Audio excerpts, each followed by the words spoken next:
Hello, gusto niyo ba mag-drawing ng katawan ng lalaki? First, drawing kayo dyan ng bilog. Pagkatapos yan, drawing kayo dyan ng line sa center na at vertical line. Pagkatapos yan, i-drawing yung kanyang mukha.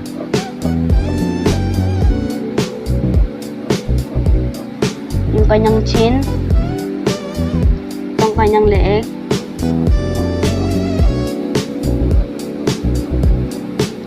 At yung kanyang dito.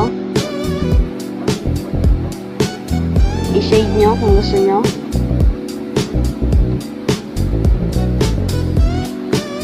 Pagkatapos yan, drawing kayo dito ng box. Simpleng box lang.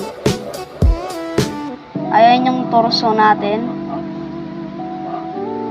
Pagkatapos yan, yung traps natin.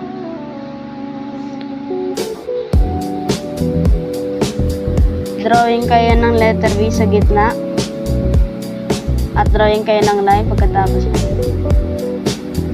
Ayan yung ating chest. Drawing kayo ulit ng line. Parang letter U na shape.